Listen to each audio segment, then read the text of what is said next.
Trump's crypto empire, how one law made billions overnight. July 18th, 2025, 3:47 p.m. One signature changes everything.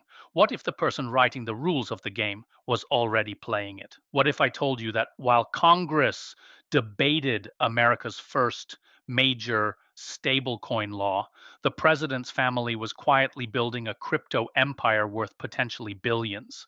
This isn't about politics. This isn't about left versus right. This is about money, power, and a system so perfectly designed that it makes the people who created it incredibly wealthy. Today, I'm taking you inside the Genius Act. And by the end of this video, you'll see exactly how political power became personal profit. The mainstream media won't tell you this story because they don't want you to see how the game really works. 8 minutes.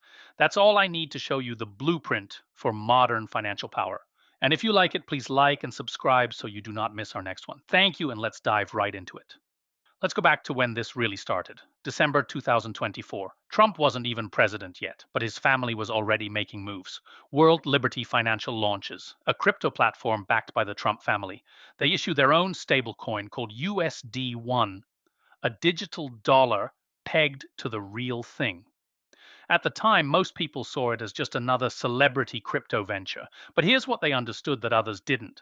Stablecoins weren't just the future of payments. They were about to become the most regulated, most legitimate, most profitable part of the entire crypto industry. And if you could position yourself before those regulations came, the Trump family wasn't just betting on crypto. They were betting on their own ability to write the rules.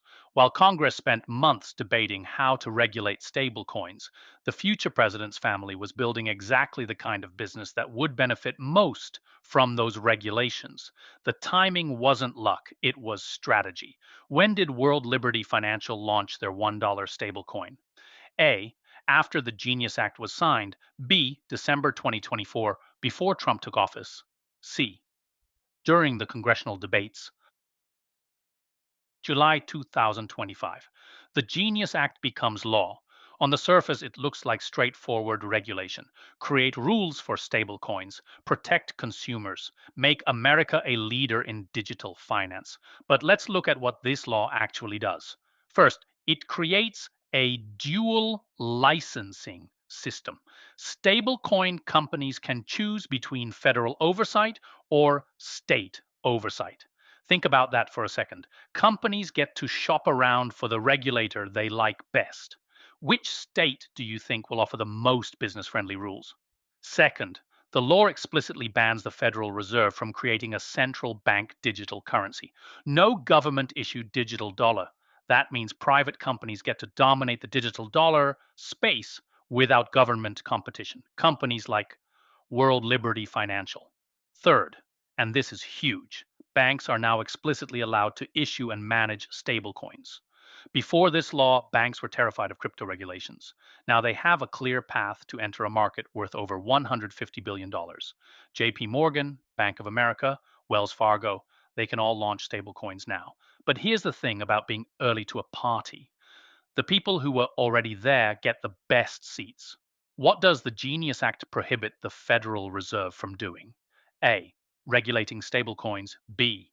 Creating a central bank digital currency. C. Working with private crypto companies. Now let's talk numbers. Real numbers. Stablecoins process over $8 trillion in transactions annually. That's more than Visa and MasterCard combined. Every transaction generates fees. Even a tiny 0.1% fee on that volume generates $8 billion in revenue per year. Before the Genius Act, this market existed in a legal gray area. Banks couldn't touch it. Traditional financial institutions stayed away. That left the field to crypto native companies and, well, connected early movers.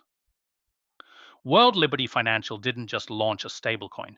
They positioned themselves at the center of a network that includes major crypto firms, traditional banks, and now the regulatory framework that legitimizes it all.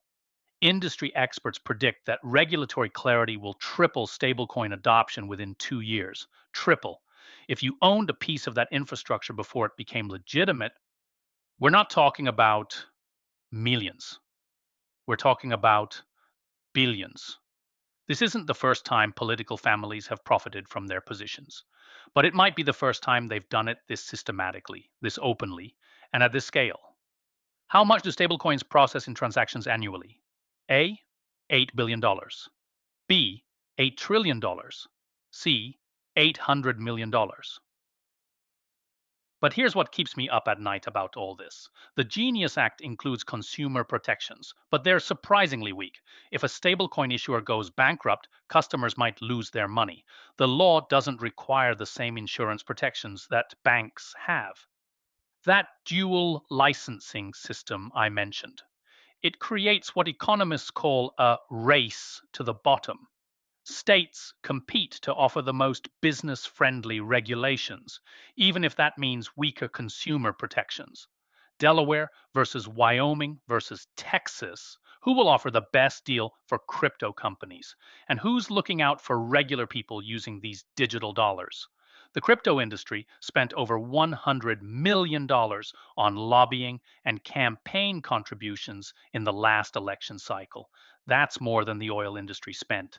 This law wasn't just passed, it was purchased. And here's the part that should concern everyone, regardless of politics. When lawmakers propose amendments to prevent politicians from profiting from their own legislation, those amendments get voted down. The system isn't broken, it's working exactly as designed for the people who designed it. How much did the crypto industry spend on lobbying and campaigns? A. Over $50 million. B. Over $100 million. C. Over $200 million. So here's the truth about the Genius Act. It's not just crypto regulation, it's a masterclass in how modern political power creates personal wealth. Step one, position yourself in an emerging industry. Step two, write the policies that govern that industry. Step three, watch your investments become incredibly valuable because of the legitimacy you just created. The Trump family didn't just predict the future of digital finance, they wrote it, invested in it, and now they're profiting from it. And the beautiful thing about this system is that it's completely legal. If this opened your eyes to how the financial system really works, subscribe and hit that notification bell. Drop a comment below. Do you think politicians should be allowed to profit from laws they create? Thanks for watching. Stay sharp, stay safe, and I'll see you in the next one.